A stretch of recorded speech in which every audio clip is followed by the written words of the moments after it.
The scream of metal against metal shattered the silence of the night. For a moment, the rain-soaked streets of Brooklyn held their breath. Headlights spun wildly before the sleek black car veered out of control tires, screeching as rubber burned against wet asphalt. In a single sickening second, the vehicle slammed into a lamppost near the Williamsburg Bridge. Sparks erupted from the crumpled hood, cutting through the downpour like fireflies gone mad. Olivia Ramirez froze where she stood, her umbrella useless against the sheets of rain cascading from the heavens. She had just left New York Presbyterian after a 12-hour shift, her body heavy with exhaustion. The plan was simple.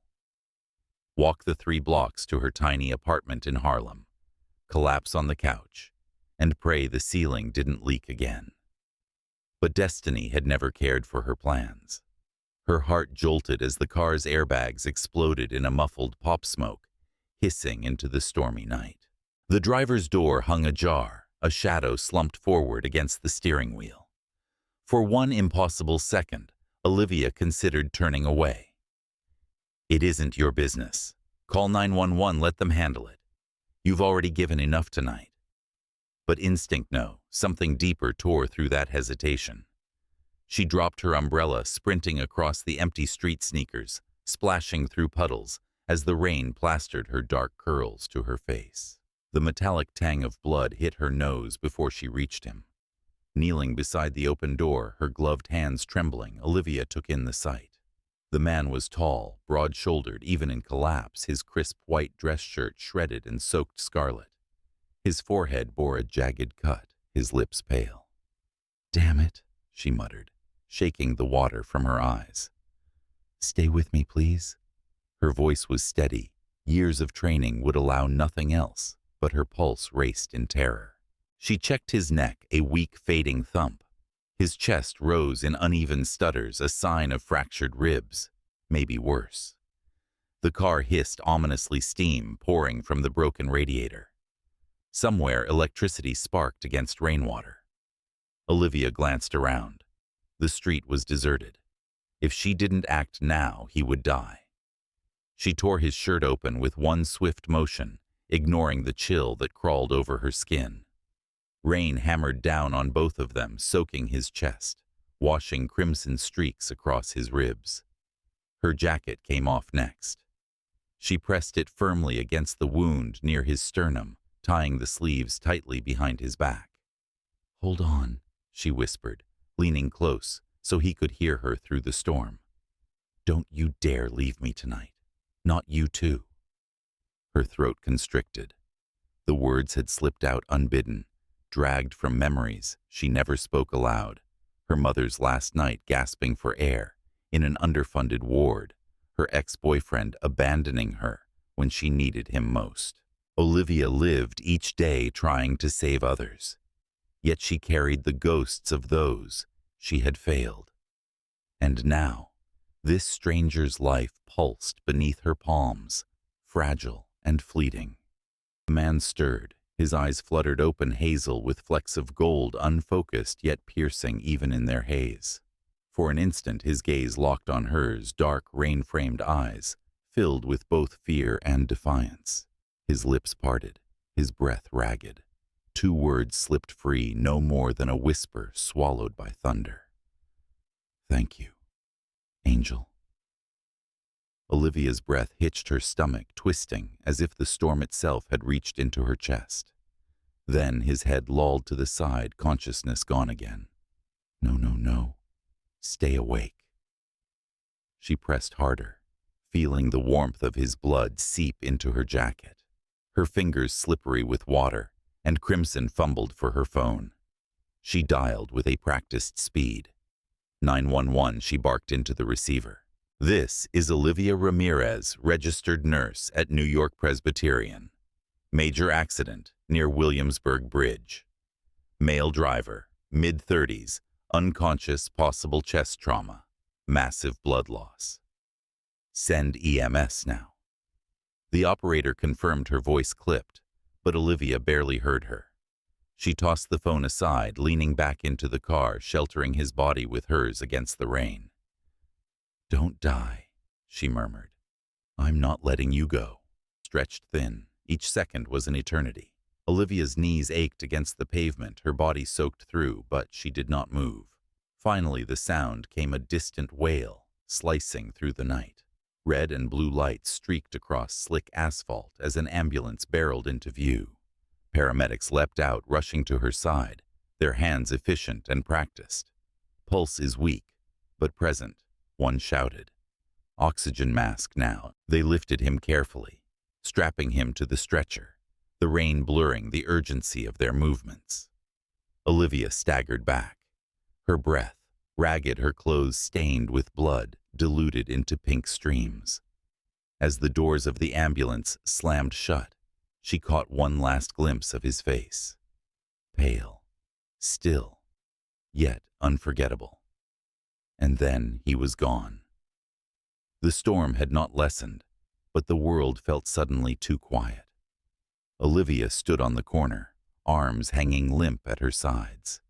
The echoes of his whisper clung to her ears. "Angel." She wrapped her arms around herself, shivering as her adrenaline ebbed.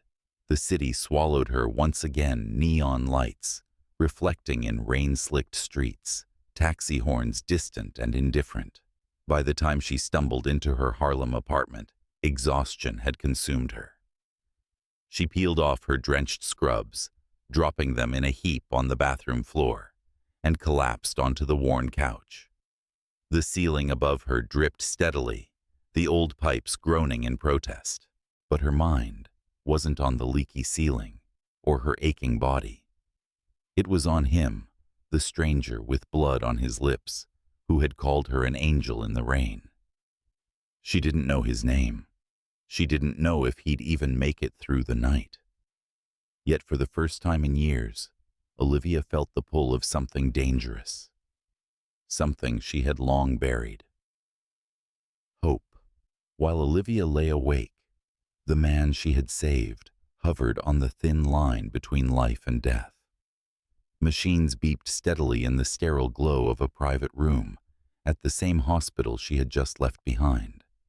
His breathing labored, his ribs wrapped tight, his skin pale under fluorescent light. Doctors worked through the night, stitching, stabilizing, monitoring. But through it all, his mind clung to a single image, eyes dark and unyielding, framed by curls, wet with rain. Even half-conscious, he muttered one word over and over, lips barely moving. Angel. Chapter 2. The next morning, sunlight filtered weakly through Olivia's blinds, tracing patterns across peeling paint. She woke with a start, her heart pounding. For a moment she thought she had dreamed it all. But the blood-stained jacket on her chair told the truth. She dragged herself up, her body heavy, her mind torn. Nurses saw life and death every day. She should be able to let it go.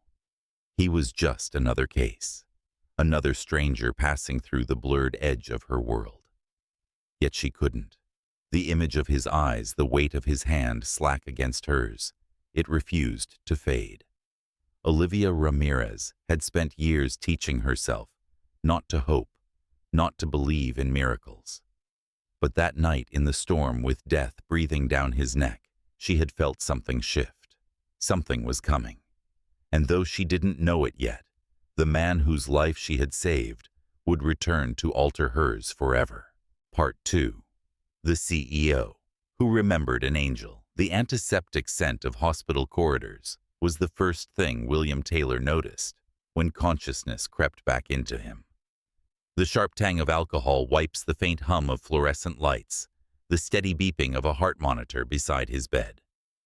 He inhaled slowly, each breath dragging fire across his ribs, reminding him that he was alive, though just barely.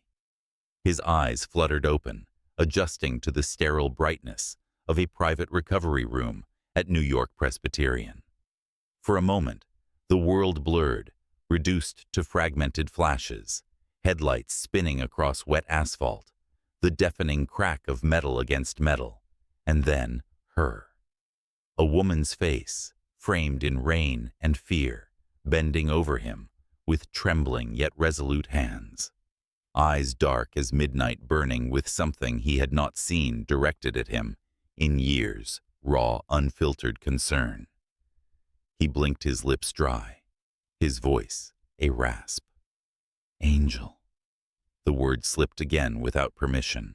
A nurse standing near the IV line glanced at him curiously, jotting notes on her chart. He closed his eyes, his mind tightening around the image that haunted him. The storm, her hands pressing against his chest. Her voice whispering commands he barely heard, but obeyed because something in him wanted to live for her. Whoever she was, she had tethered him back to life with nothing more than sheer will. William Taylor had always been a man in control. From his days at Harvard Business School to his ascension as CEO of Taylor Group at only 30, he was known for decisiveness, a relentless drive, and a presence that commanded rooms full of board members twice his age. But here, flat on a hospital bed, every breath aching, he felt small, vulnerable, haunted. The door creaked open. Sarah Mitchell.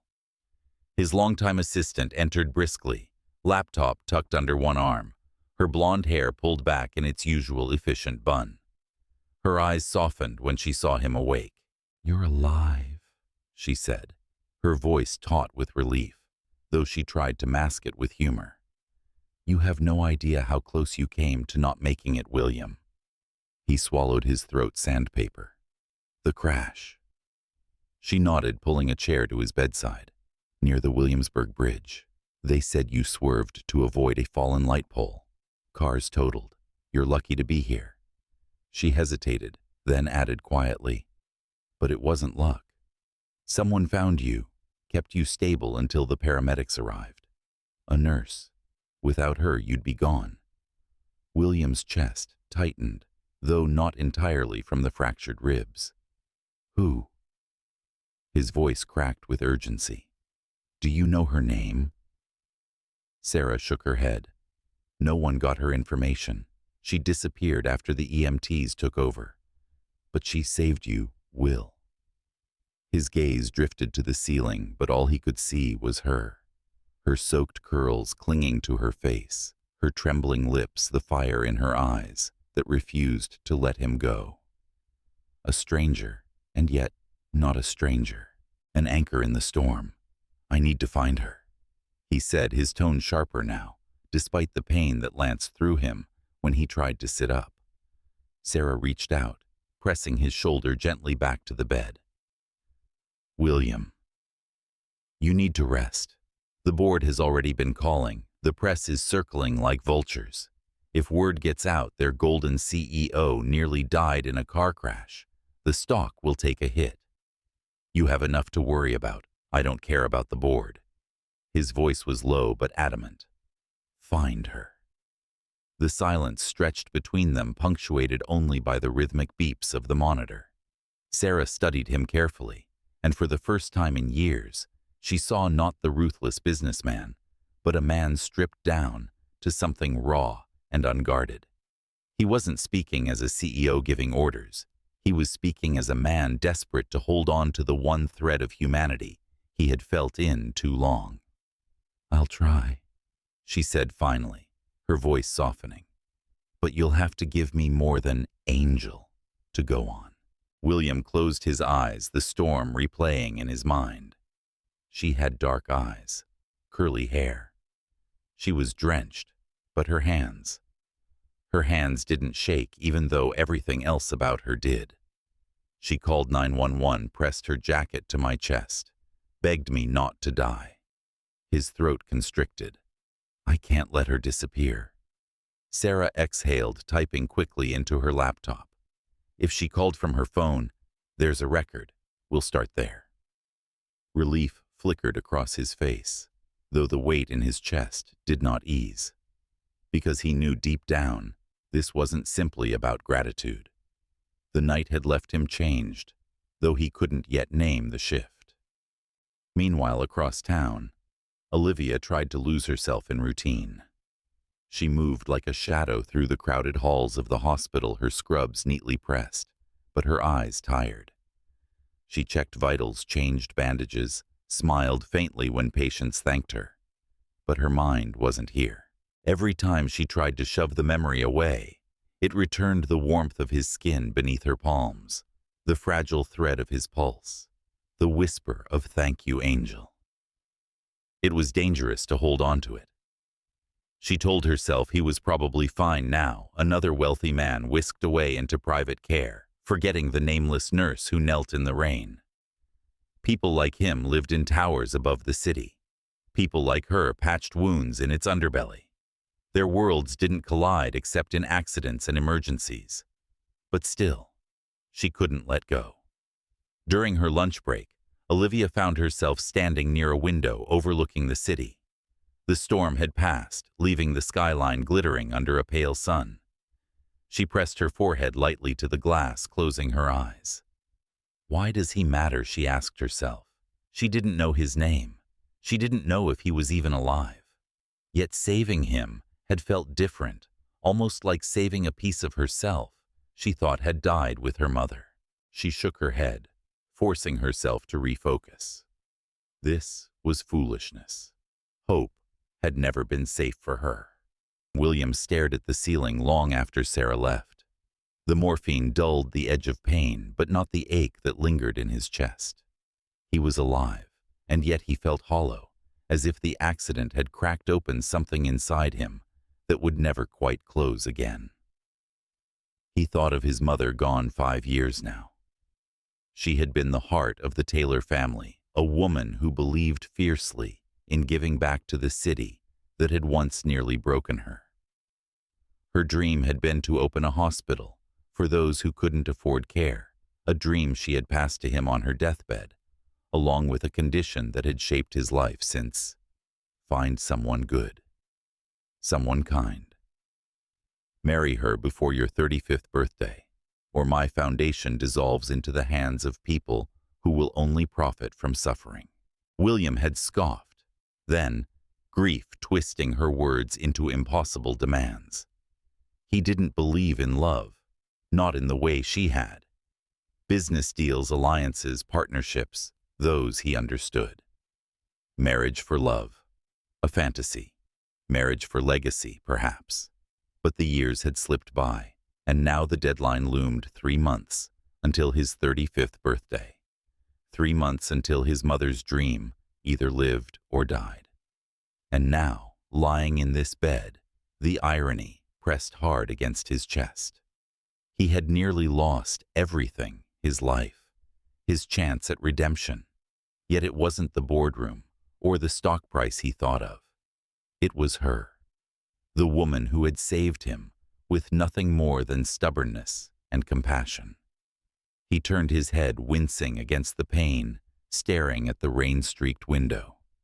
Somewhere out there in the sprawl of 8 million souls, she was living her life, probably trying to forget him. But he couldn't. He wouldn't. Because something in him whispered that she was the key, not just to survival, not just to his mother's dream, but to something deeper he didn't dare name. The monitor beeped steadily beside him, a reminder of the second chance she had given. William Taylor was not a man who wasted chances, and he would not waste this one. By the 3rd day he was restless. Against doctor's orders, he sat up, his bruised ribs screaming in protest. Sarah had tracked down the 911 call, traced it to a phone registered under Olivia Ramirez. Nurse, age 29, Harlem resident, no family listed. He read the file twice, his lips curling faintly at the name. Olivia, strong, grounded, a name that suited the woman who had pulled him back from the edge. Find her. He told Sarah again, though his assistant was already 2 steps ahead. Already done, she said. She's on shift tonight. New York Presbyterian. William gripped the bedrail, his pulse quickening despite the pain. Good. For the first time since the crash, his mind was clear. He was going to see her again. And when he did nothing in New York, or in his carefully built empire, would ever be the same. The city was washed clean after days of rain, its towers gleaming in the pale light of evening. The Hudson reflected streaks of pink and gold traffic horns blaring beneath the soft hush of wind. New York in its perpetual rhythm seemed oblivious to the collision of two lives, about to alter their course forever. Olivia Ramirez smoothed the skirt of her plain black dress for the 5th time that afternoon, her nerves buzzing in a way she hadn't felt in years. She stared at the folded note lying on her kitchen counter, the white rose still resting in a glass of water beside it. The words were simple. "Thank you for saving me. Meet me at the Rainbow Room. 7 p.m. But they had burned themselves into her mind from the moment she'd read them. She should have thrown the note away. She should have laughed at the audacity of it, at the extravagance of being summoned to one of Manhattan's most iconic restaurants by a man whose name she hadn't even known until now. But the rose, the neatness of the handwriting, and the faint echo of that night's whispered word, Angel, wouldn't let her. So here she was, standing before her small bathroom mirror, adjusting the single decent dress she owned. It was old, bought years ago for a date that had ended in heartbreak, but it still fit, still carried with it a stubborn thread of hope she hadn't quite killed. She touched her curls lightly, pulling them into place, then slipped into her worn coat and left the apartment. The Rainbow Room was perched 65 stories above Rockefeller Plaza, a place of chandeliers and skyline views, of whispered deals and champagne flutes. It was not a place for a nurse from Harlem, with debt gnawing at her heels. Yet when Olivia stepped off the elevator, her breath caught in her throat. The city stretched below her in all directions, glittering like a sea of stars caught in steel and glass. The hostess approached, polished and smiling. "Reservation." Olivia hesitated, fumbling for words, then unfolded the note. "I was asked to meet someone. He said his name was—" She trailed off, realizing only now that she hadn't dared let the truth settle until this moment. William Taylor. The hostess's eyes flickered with recognition, then respect. "Of course. Mr. Taylor is expecting you. Please follow me." Her pulse quickened. Each step across the gleaming floor felt like walking deeper into a story she didn't quite believe she was part of. At the far end of the room, near a floor-to-ceiling window that framed the skyline in dazzling light, a man rose to his feet. Even without the tailored suit, without the quiet authority in his stance, Olivia would have known him. The bruise along his jawline, faint but still visible, was the mark of the man she had pulled from the wreckage. Cleaned up, he was breathtaking, broad-shouldered, sharp cheekbones, eyes that seemed carved to cut through the noise of a room. But what stopped her wasn't his presence. It was the way his gaze softened the moment it found hers, as though she were the only person standing there. "You're here," he said, his voice lower than she remembered, steady yet warm. Olivia froze at the table's edge, her hands folding together tightly. "I wasn't sure I should be. I wasn't sure you'd come," William admitted, his lips curving into the faintest smile. "But I'm glad you did. Please sit." She lowered herself into the chair opposite him, the view of Manhattan glittering at her back. For a moment silence stretched, filled only by the clink of glasses at nearby tables, the low hum of conversation. Then William leaned forward, his eyes never leaving hers. "I wanted to see you," he said simply, "to thank you. You saved my life." Olivia shifted uncomfortably, glancing down at her lap. "I only did what anyone would have done. I was there. I had training. It wasn't just anyone." His interruption was gentle, but firm. Most people would have called for help and waited. "You risked yourself. You kept me alive until they arrived. The doctors told me if you hadn't acted when you did. He paused, his gaze hardening for a moment, with the weight of what almost was. I wouldn't be here. Her throat tightened, and she swallowed hard. She didn't want his gratitude. Not really. Gratitude complicated things. Gratitude built bridges to places she had no business standing. You're welcome, she said finally, her tone measured. But you didn't invite me here just to say thank you. William's lips twitched, not in amusement, but in acknowledgement. No, I didn't. He leaned back slightly, his fingers lacing together on the table. For a man who carried the reputation of a ruthless CEO, there was an unusual gravity in his eyes tonight, as if he were carrying something heavier than money or power. My mother died 5 years ago. He began, his voice quieter now, softened by memory. She left me with many things, her strength, her vision. But she also left me with a condition, a wish, really, that I marry someone kind before my 35th birthday, someone who could carry on her dream with me. If I don't, the charity fund she created worth millions dissolves into the hands of my board. Olivia blinked, caught off guard by the confession. Your board? They're businessmen, William said, his tone edged with something darker. They'll carve it apart, funnel it into profit. Her dream will die with it. She hesitated, trying to piece the fragments together. And what exactly was her dream? A hospital, he said without hesitation. Free care for those who need it most. She believed no one should die waiting, that poverty shouldn't be a death sentence. It was her fight, and I promised I'd see it through. He exhaled, leaning forward again. But I can't keep her legacy without meeting her condition.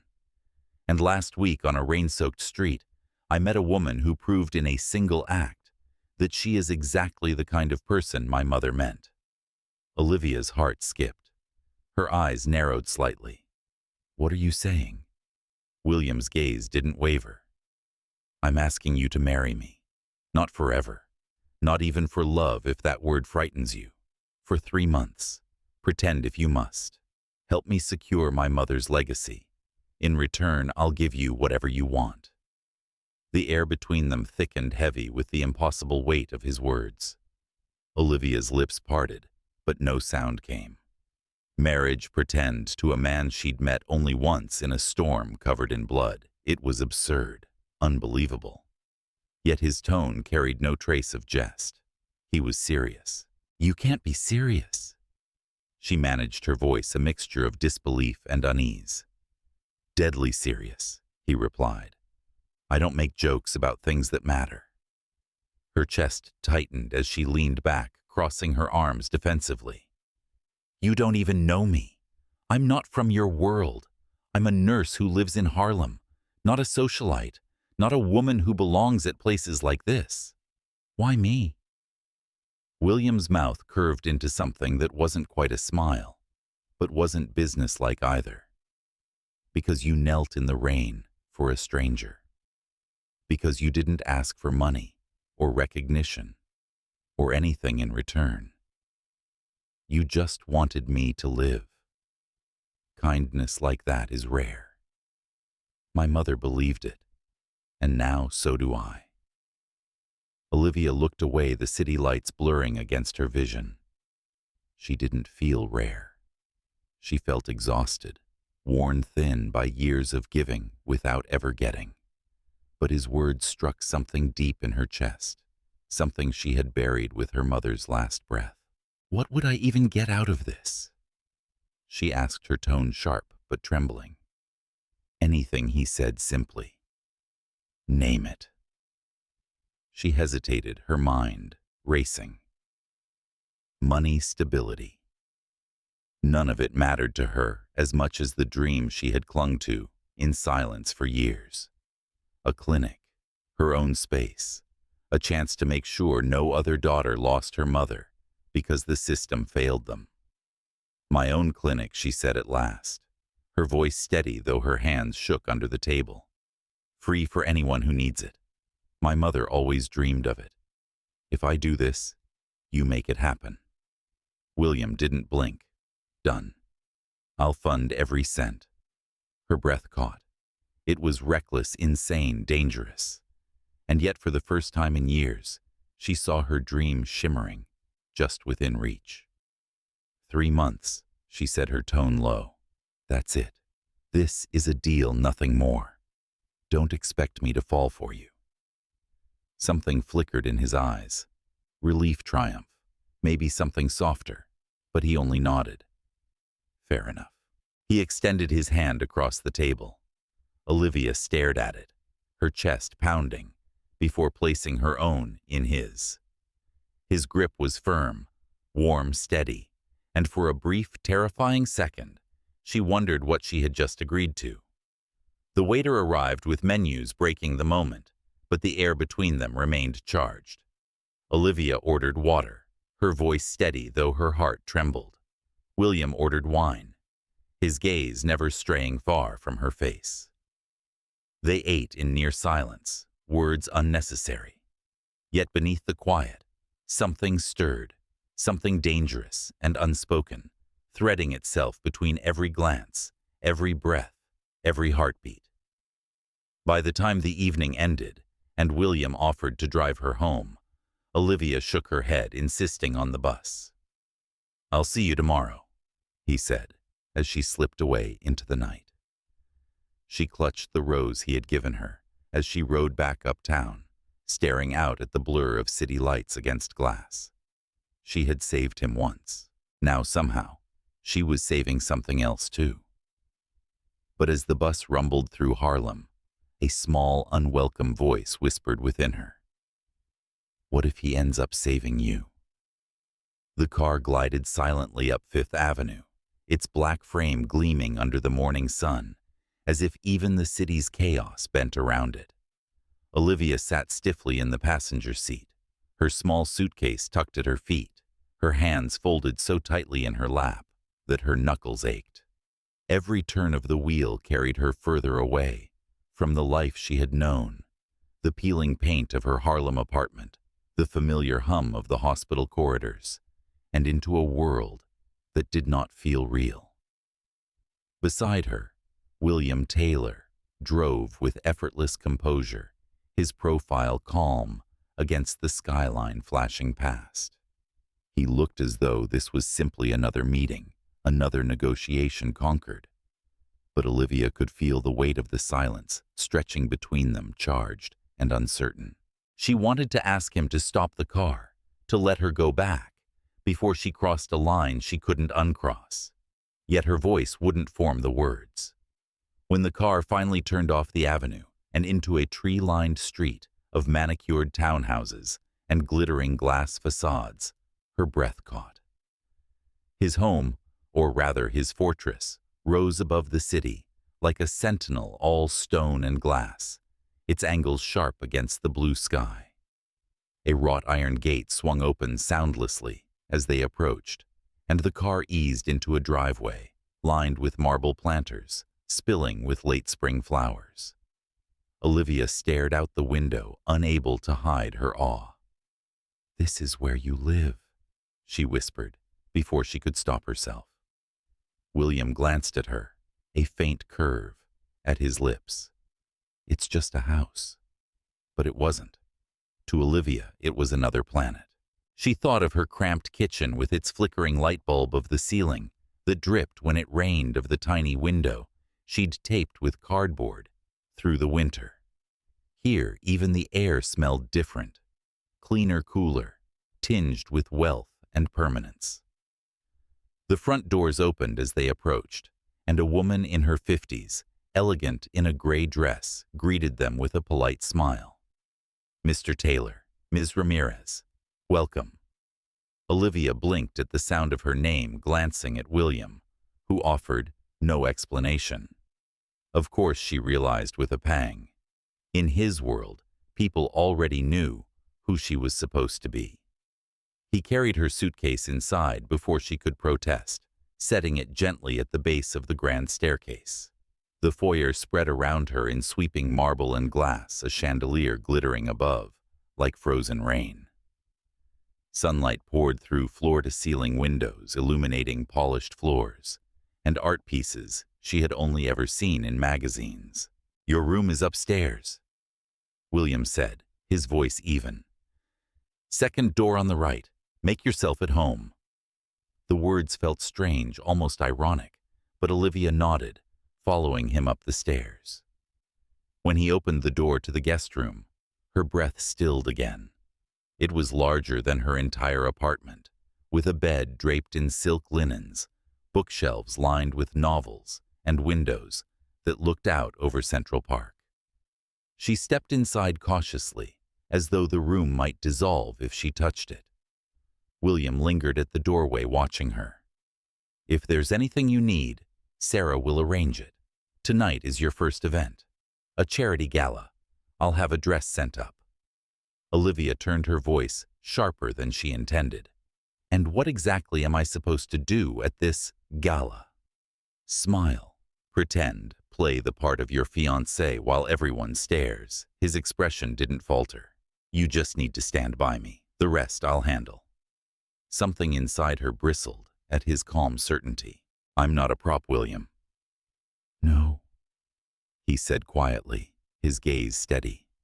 "You're not." For a moment silence stretched between them, charged and uneasy.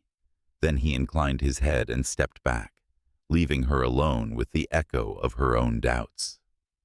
Olivia unpacked slowly, placing her modest belongings into the wardrobe that dwarfed them.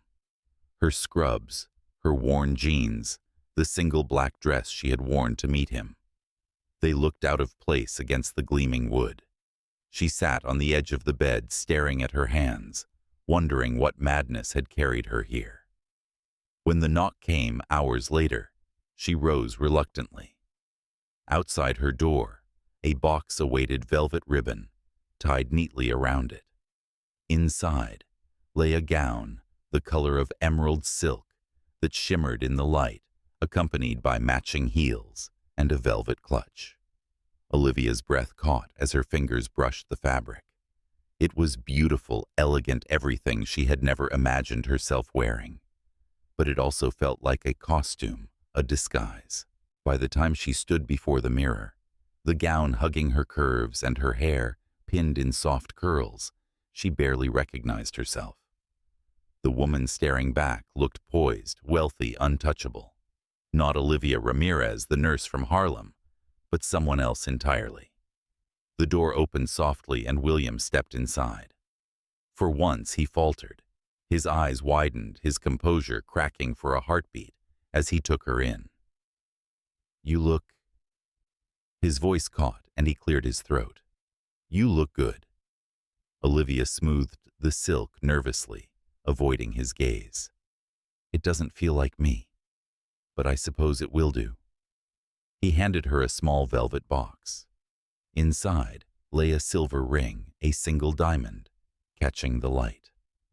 "For the act," he said simply. Her chest tightened as she slipped it onto her finger. The weight was unfamiliar, unsettling. Yet when she looked up, his eyes lingered on hers with a warmth that felt dangerous. The gala was held at the plaza, its chandeliers casting golden light across a sea of gowns and tuxedos. William's hand rested lightly at Olivia's back as they entered, guiding her through the crowd with practiced ease. Heads turned, whispers followed, but William's presence commanded silence wherever he stepped. "Ladies and gentlemen," he said smoothly as he introduced her to a group of donors. "This is Olivia Ramirez, my fiancée. She's the reason I'm standing here tonight." Olivia forced a smile, nodding, as congratulations and curious glances rained down on her. Her heart pounded as someone asked, "How did you meet?" She hesitated, her throat tightening. William looked at her, giving her the choice. "In the rain," she said finally, her voice steady. "He needed help, and I was there." The truth, or close enough. Later on the balcony overlooking the city, Olivia breathed in the cool night air. The music and chatter dulled behind her, replaced by the hum of the city below. Rain tapped lightly against the railing, a ghost of the storm that had brought them together. "You did well," William said, leaning beside her, loosening his tie. Olivia shrugged. "I don't like lying. Neither do I." He admitted, his eyes distant. "But sometimes it's the only way to protect something bigger."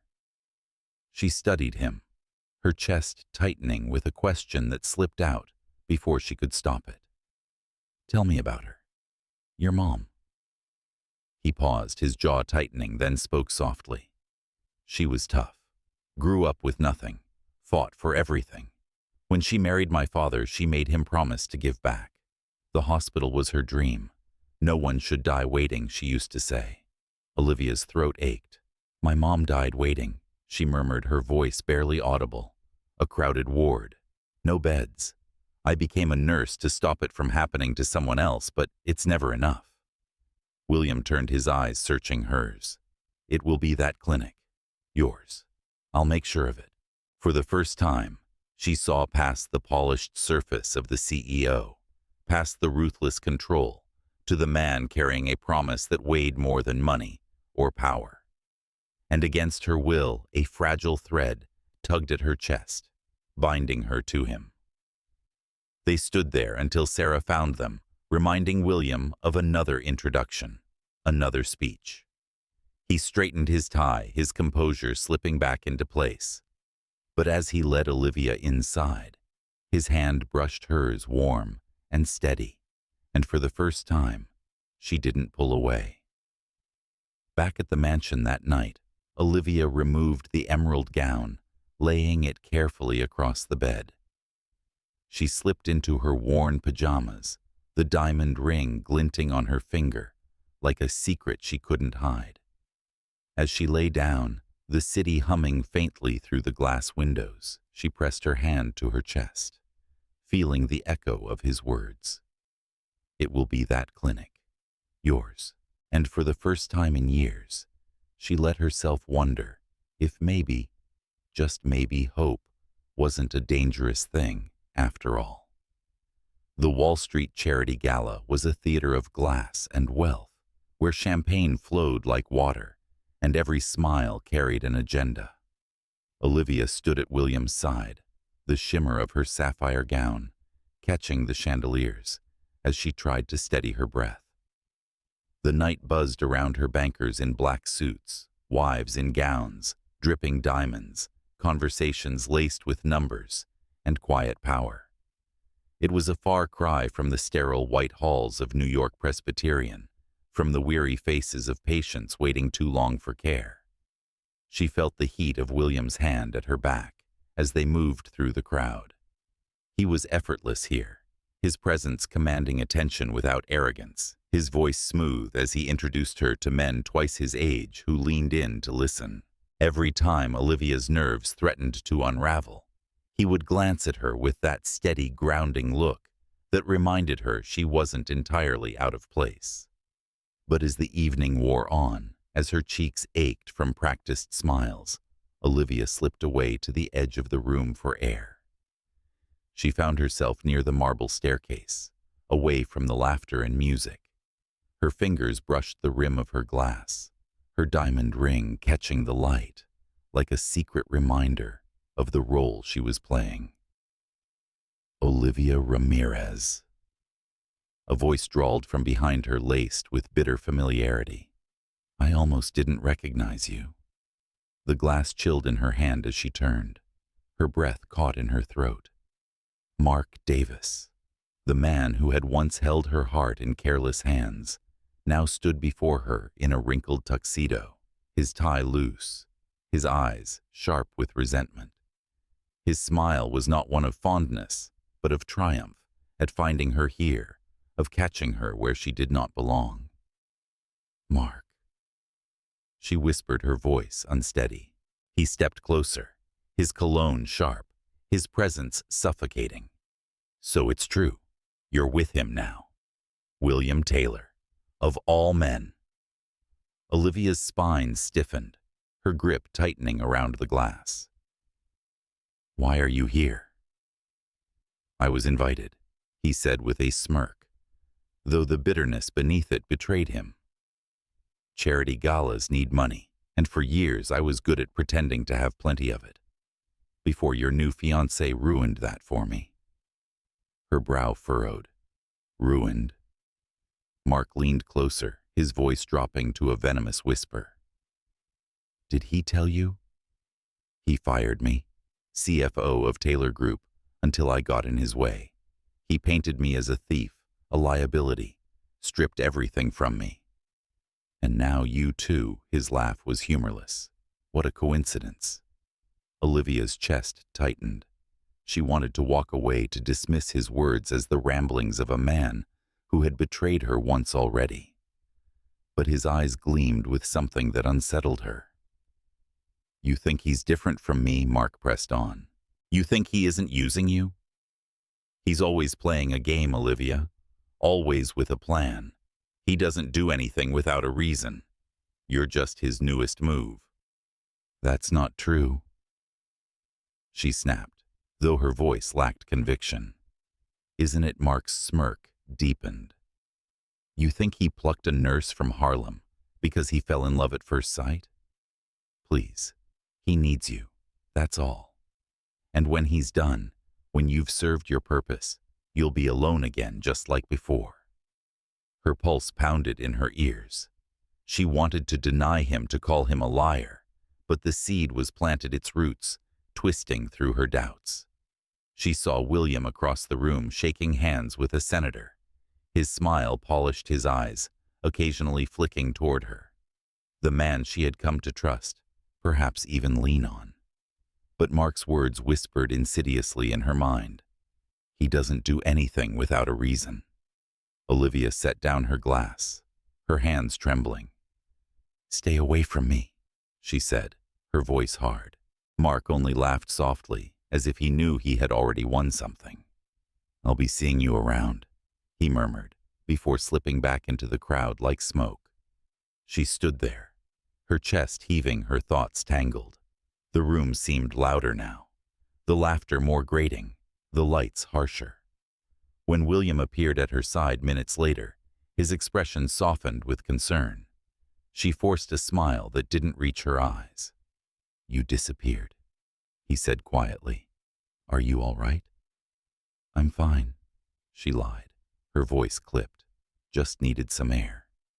But as he guided her back into the crowd, Olivia's mind remained elsewhere, haunted by the ghost of a man who once broke her heart and now threatened to break her trust in the one person she couldn't afford to doubt. Later that night, in the quiet of the mansion, Olivia changed out of the gown and sat by her window, the city sprawling below like a restless ocean. She touched the necklace William's mother had once worn, hope engraved on the pendant, and tried to steady herself. Yet Mark's words echoed too clearly. He needs you. That's all. And when he's done, you'll be alone again. She thought of the way William had looked at her on the balcony at the plaza, of the quiet warmth in his voice when he spoke of his mother's dream. It had felt real, uncalculated. But what if it wasn't? What if she was nothing more than a piece on his chessboard, a convenient solution to his problem? Her chest ached with the weight of uncertainty. Downstairs, William sat in his study, the glow of his laptop casting shadows across his face. He was reviewing schedules for the hospital project, contracts, timelines, 1,000 details demanding his focus. Yet his mind drifted again and again to Olivia, to the distance in her eyes tonight. Something was wrong. He had seen it, felt it. He rubbed his temples, frustration gnawing at him. He had brought her into this world, asked her to carry the weight of his legacy, and though she had agreed, he couldn't ignore the vulnerability in her. She wasn't hardened like the people he dealt with daily. She was open, honest, too good for the lies that surrounded them. For the first time, William wondered if involving her had been selfish. When the clock struck midnight, Olivia padded softly down the staircase, her bare feet silent against the marble.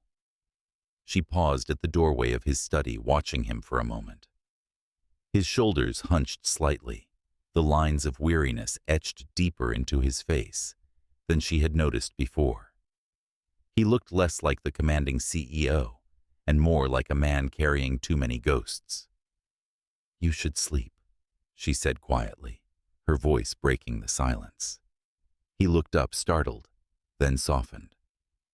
"I could say the same to you." She hesitated, stepping into the room. "I couldn't." He closed the laptop, giving her his full attention. "Something's wrong. Tell me." Her throat tightened. She wanted to confess everything, to tell him about Mark, about the doubts clawing at her, but the words stuck. She wasn't ready to see his reaction, to risk that Mark might be right. "Nothing," she whispered instead. "It's just a lot. This world, these people. I don't belong here." William rose slowly, wincing as his ribs protested. He moved closer, stopping just a step away. His presence filled the space between them, warm and steady. "You belong wherever you choose to belong. Don't let them decide that for you." His words settled in her chest like a balm, yet they didn't erase the doubt gnawing at her. She nodded, forcing a small smile, before retreating back upstairs. Alone again in her room, Olivia lay awake, staring at the ceiling torn between the fragile trust she had begun to build with William and the poisonous whispers Mark had left behind. She turned the ring on her finger, the diamond catching the faint moonlight, and wondered which was stronger, the hope William had offered, or the fear that she was nothing more than a pawn in his game. Sleep never came. And though the city outside quieted toward dawn, Olivia's heart remained restless, beating to a rhythm of doubt that would not let her go. The city had turned restless again, the skies over Manhattan, swollen with storm clouds that pressed low against the skyline. By late afternoon, thunder grumbled over the Hudson, and the glass walls of William's mansion shivered faintly with each strike of lightning. Olivia stood at her bedroom window, her reflection fractured in the rain that streaked the glass. She had been quiet since the gala. William noticed, of course. He noticed everything, but he hadn't pressed her. Instead, he filled their days with meetings at the hospital site tours, of the construction dinners, where his hand rested gently on the small of her back as if to anchor her. On the surface, everything seemed steady, but beneath it, doubt gnawed at her, sharp and relentless. The words Mark had whispered at the gala replayed whenever she closed her eyes. "He's using you. You're just another piece on his chessboard." She wanted to forget them. She wanted to believe William when he spoke of his mother's dream, when his gaze softened in ways no one else ever saw. But doubt had a way of sinking its claws into the heart, and once it took hold, it spread like a shadow. The storm broke as she came down the stairs that evening, thunder shaking the windows, rain pounding the glass in sheets. The house felt larger, lonelier, filled with the echoes of a world that didn't belong to her. She wandered into the kitchen only to stop cold at the sight waiting on the marble island. A manila envelope, thick and worn, her name scrawled across it, in an unfamiliar hand. She hesitated, her stomach knotting. With trembling fingers, she tore it open. Inside were documents, photocopies of contracts, bank statements, grainy photographs.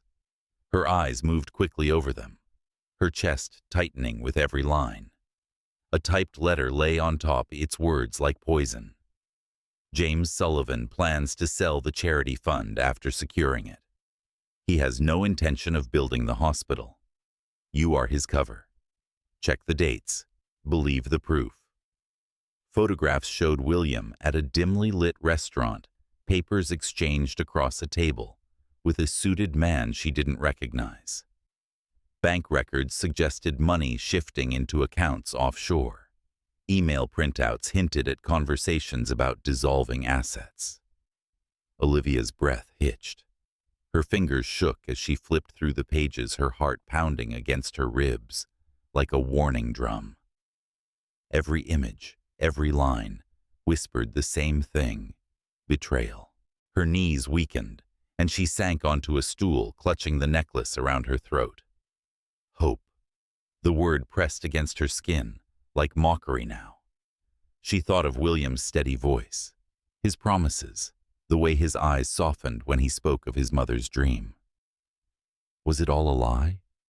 A performance honed as carefully as his speeches at galas. The sound of the front door opening jolted her from her spiral. Footsteps echoed through the hall, deliberate and familiar. William appeared moments later, loosening his tie, rain dripping from his coat. His hair was damp, his jaw tense from the storm outside. He froze when he saw her face. Then the envelope spread open on the counter. His eyes narrowed. "What's wrong?" Olivia lifted the papers, her voice raw. "Explain this." He stepped closer, scanning the contents with a quick flick of his eyes. His brow furrowed, his jaw tightening. "This isn't real," he said finally, tossing the envelope aside as though it were nothing. "Someone's setting me up." "Setting you up." Her laugh was sharp, broken. "You expect me to believe that? These documents, these photos, they don't just appear out of nowhere. Mark said you'd do this. He warned me." His eyes sharpened at the name. "Mark gave you this." Her silence was answer enough. William dragged a hand through his damp hair, pacing. "He's lying, Olivia. I fired him years ago for stealing from the company. He's been trying to destroy me ever since. This," he jabbed a finger at the envelope, "is his work, forged, twisted. But how do I know that?" she demanded, her voice cracking. "How do I know I'm not just another pawn in your game? You needed a good woman to stand beside you, someone to keep your mother's dream alive long enough to claim the money. What if that's all I am to you?" He stopped pacing his chest, heaving, his eyes blazing with something she couldn't name. "You think I'd go through all of this for what? For money I already have more of than I could ever spend. You think I'd risk my life, my company, my name, just to use you?" Her eyes burned with tears. "What am I supposed to think, William? You don't let people in. You keep everything locked up tight, and all I have are your words. And now," she gestured at the papers, "I have this." He stepped closer, lowering his voice, fierce and raw. "What you have is me. Every promise I've made to you is real. The clinic, the hospital, all of it. I meant every word." Her heart twisted painfully. She wanted to believe him. God, she wanted to. But the seed of doubt had grown too strong, and trust, once cracked, could not be patched so easily. She shook her head, her voice breaking. "I was right from the start. This was a mistake." She grabbed her coat from the back of the chair, the diamond ring on her finger glinting like betrayal under the light. "Olivia, don't," William said, his voice low, almost pleading. She paused at the doorway, her hand trembling on the knob. "Don't follow me. Fix it yourself." The door slammed shut behind her, the echo reverberating through the empty house. Outside, the storm swallowed her whole. Rain soaked her hair, plastered her coat to her skin, blurred the city into streaks of gray and light. She didn't care. She walked aimlessly, her chest aching, her mind a whirlwind of anger and grief. Every step away from him felt like tearing something from her own heart. She thought of the night she had pulled him from the wreckage of the quiet moments in the study, when he admitted he couldn't do it alone, of the balcony, where his words had given her a flicker of hope she thought she'd buried forever. And now it all lay in ruins, scattered like the papers she had left behind. Back at the mansion, William stood in the kitchen, the forged documents spread across the marble like scars. His hands clenched into fists as he dialed his phone. "Sarah," he said when she answered, his voice taut with fury. Mark's behind this. Find out what he's doing now. Her voice crackled through the line, calm but grim. I'll dig. But William, you need to tell her the truth. She deserves to hear it from you, not in shadows. He hung up, staring out at the storm. The glass blurred with rain, mirroring the chaos in his head. He had meant every promise to Olivia, every vow to see her dream realized. But he had failed to protect her from the one thing he should have anticipated: doubt. The storm raged on, lightning splitting the sky, thunder shaking the earth. Somewhere out there, Olivia walked alone, soaked and shivering, her heart breaking in ways he feared he could no longer mend. And William knew, with a clarity sharper than the pain in his ribs, that if he lost her now, it wouldn't be Mark who destroyed him. It would be himself. The storm had not relented. Manhattan drowned beneath sheets of water, its avenues glistening black, neon signs bleeding against the downpour. Olivia sat on a bench beneath a bus shelter that did little to keep her dry, her coat heavy with rain, her curls plastered to her face. The city moved around her, yellow cabs, hissing past umbrellas, bobbing like dark flowers. But she felt apart from it all, hollowed out by the choice she had made. She clutched her arms tightly around herself, shivering. The envelope's images burned behind her eyes, no matter how hard she tried to banish them. William's face at the counter, caught between fury and something almost like pleading, lingered with her. She wanted to believe him, to believe the man who had stood beside her at the gala and whispered about hope and hospitals.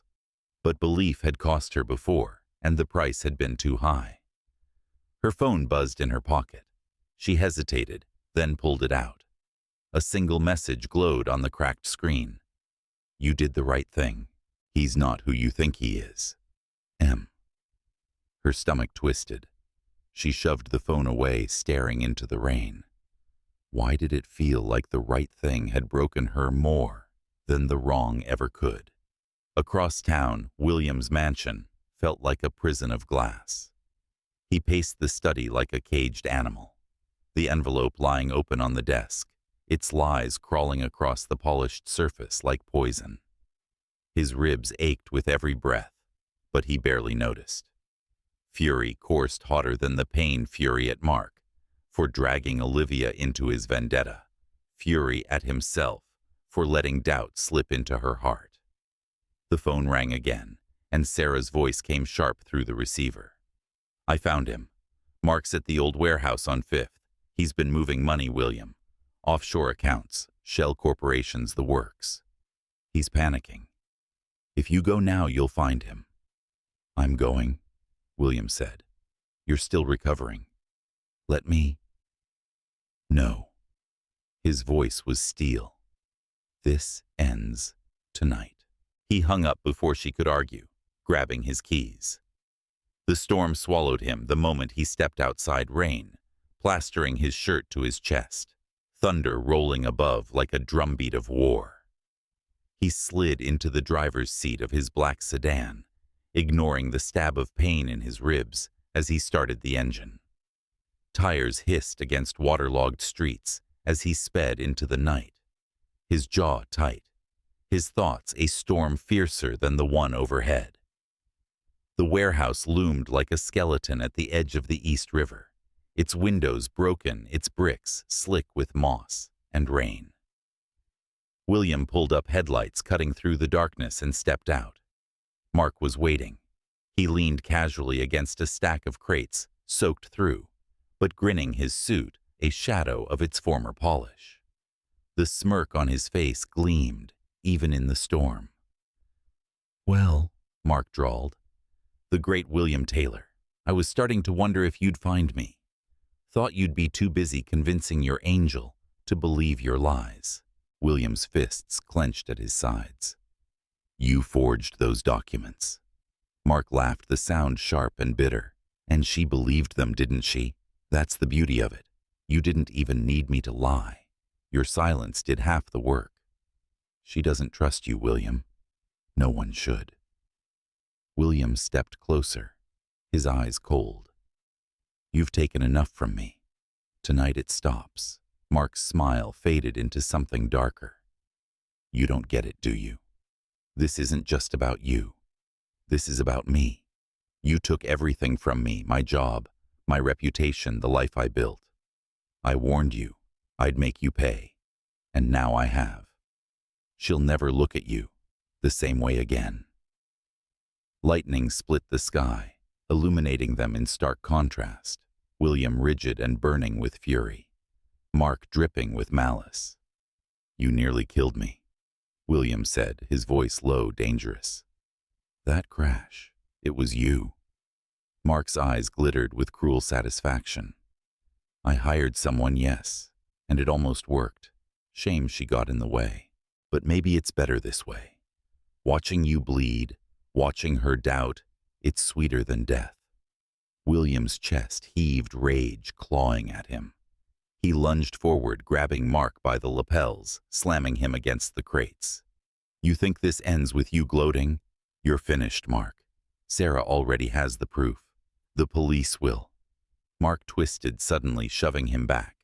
William stumbled, pain shooting through his ribs, but he steadied himself. Mark's grin returned, feral now. You're weak, he spat. You've always hidden behind your empire, your money, your family name. But strip it away, and you're nothing. And now, even she knows it. For a heartbeat, William faltered. Mark's words cut close, too close to the truth he had always feared, that without his empire, without the Taylor name, he was just a man who had failed to protect the people he loved. But then he thought of Olivia, of her trembling hands pressing against his chest, in the rain, of her eyes filled with fire as she begged him not to die. He thought of the hospital she had dreamed of, the clinic she wanted to build, and something inside him hardened. You're wrong, he said, his voice steady now. I'm not nothing. And she's the reason. I'll prove it. He shoved Mark back, turning toward the door. But Mark's sneer followed him. Run back to her if you want. It won't matter. She'll never trust you again. You've already lost. William ignored him, storming out into the rain. He slid behind the wheel of his car, his chest tight, his thoughts a tangle of fury and determination. He had to find Olivia. He had to make her see the truth before it was too late. The streets blurred past, slick and treacherous under the storm. His headlights cut through sheets of water, his grip white-knuckled on the wheel. Every thought in his mind was her name, her face, the hope that still lingered in her eyes the night of the gala. He couldn't lose her. Not like this. But fate once again had other plans. At the bus shelter, Olivia rose when she saw a familiar car speeding down the avenue. Her breath caught as recognition struck. William.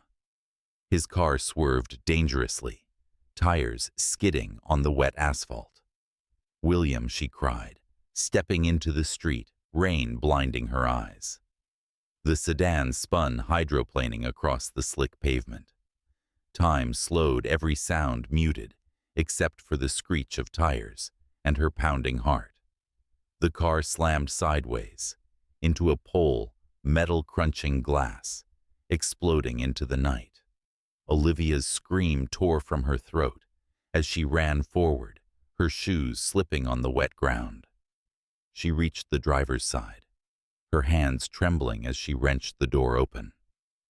William slumped against the wheel, blood trickling from his temple, his breaths shallow. No, no, no, she whispered, her voice breaking. Not again. William, stay with me. His eyes fluttered, unfocused, finding her through the haze. A faint smile curved his lips, weak but real. Olivia. His voice cracked, barely audible. I had to find you. Couldn't let you go. Her tears mixed with the rain as she pressed her sleeve against his wound, her nurse's instincts battling the terror that threatened to consume her. You're not leaving me. Not like this. Headlights flared as another car pulled up. Sarah leapt out, phone pressed to her ear. "Ambulance is coming," she shouted, rushing to William's side. Olivia clutched his hand, her tears spilling freely now. "Hold on, please. I'm here. I'm not going anywhere." Sirens wailed in the distance, growing louder. The storm raged on, but Olivia no longer felt it.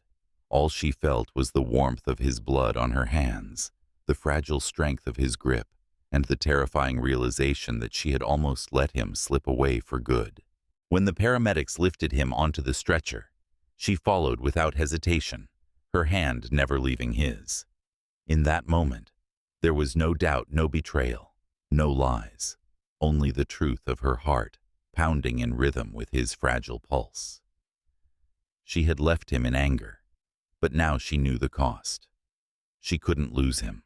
Not to lies, not to Mark, not to fate, not at all. The hospital waiting room smelled faintly of antiseptic, and coffee left too long on a burner. Rain still lashed against the windows, but the storm had begun to thin its fury, slowly giving way to silence. Olivia sat hunched in a chair, her damp curls clinging to her face, her hands trembling around the pendant at her throat. The word hope pressed against her skin, its weight heavier than ever.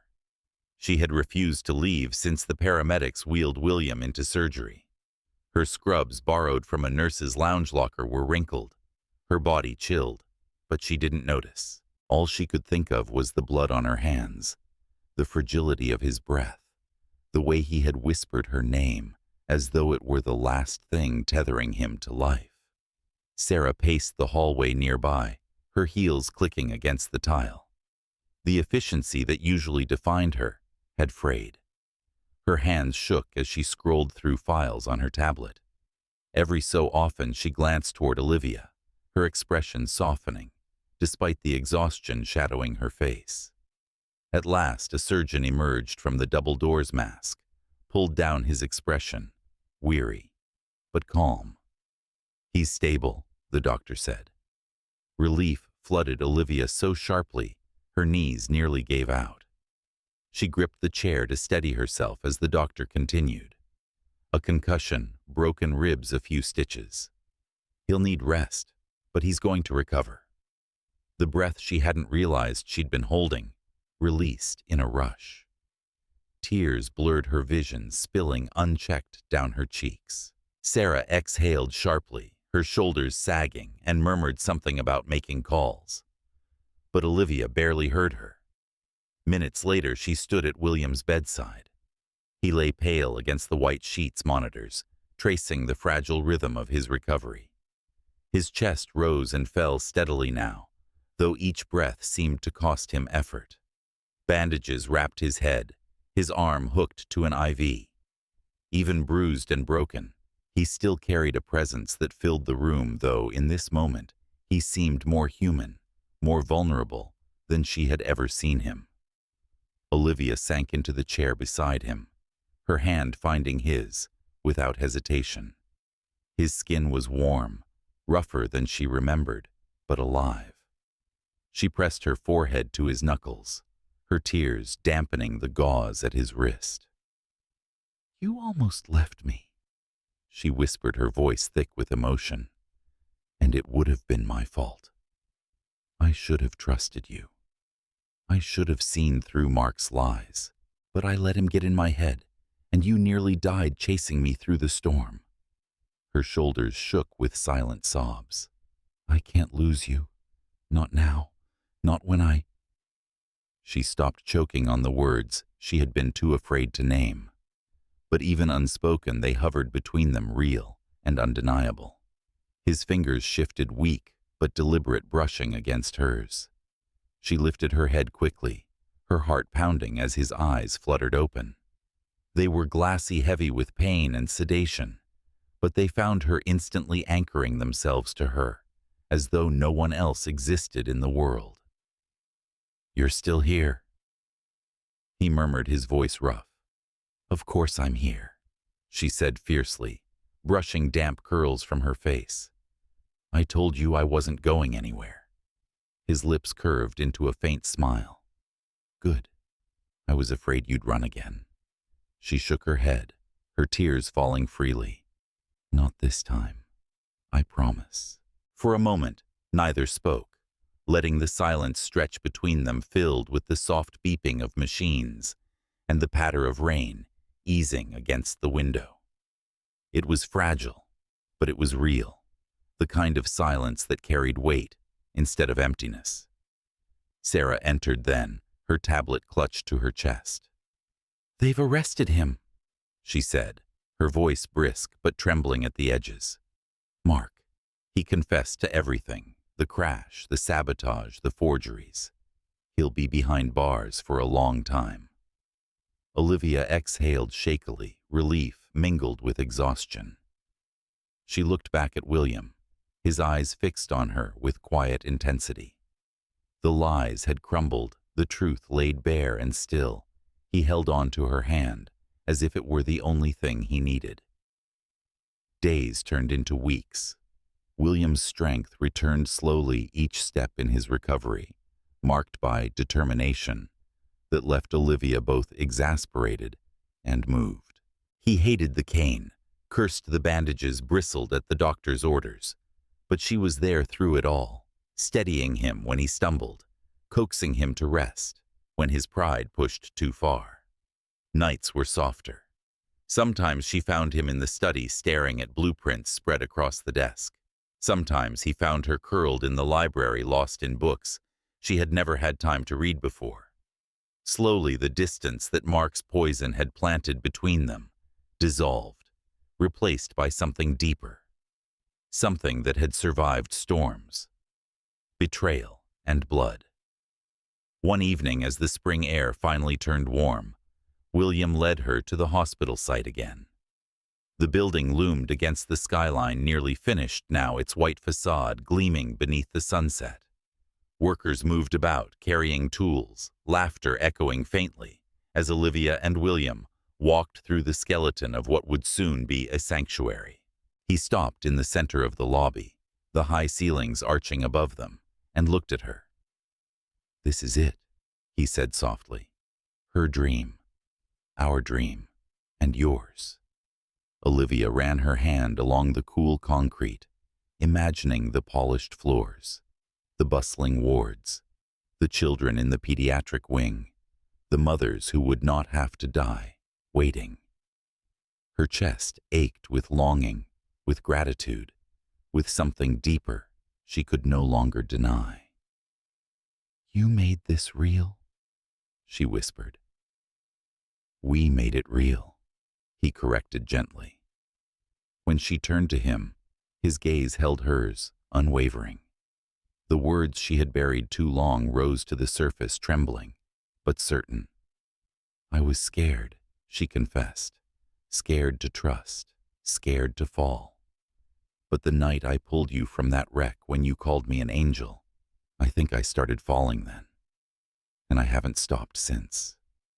His breath caught, and for once, the polished composure of the CEO fell away, leaving only the man who had clung to life in the rain because of her. He reached for her hand, bringing it to his lips, his voice unsteady.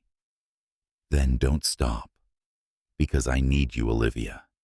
Not as a contract, not as a facade, just as you." Her tears glistened in the fading light, but her smile was unguarded real. "Then you have me." The kiss they shared beneath the half-finished roof of the hospital was not fiery or desperate, but steady and sure, like two pieces finally locking into place after a long, painful search. Weeks later, the hospital opened on a crisp morning with clear skies.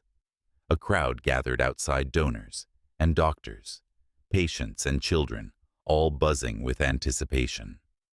William stood on a makeshift stage cane, set aside. Strength returned Olivia, beside him in a simple navy dress that caught the sunlight. "This is for my mother," William said, his voice carrying over the crowd.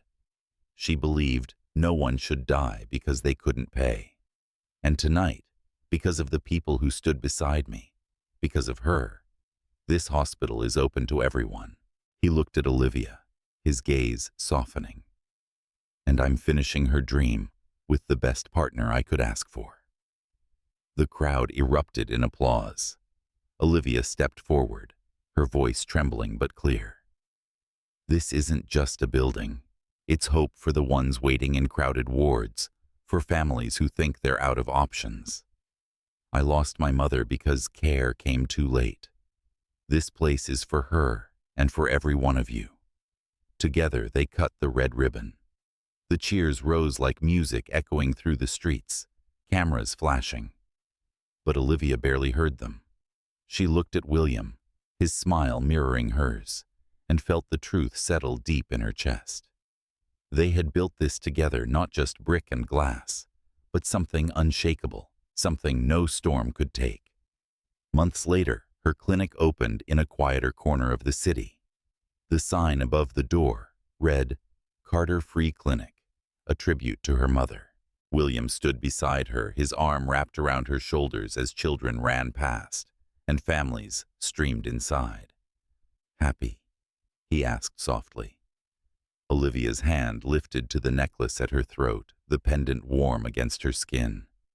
She nodded, tears glistening in her eyes. "More than I ever thought I could be."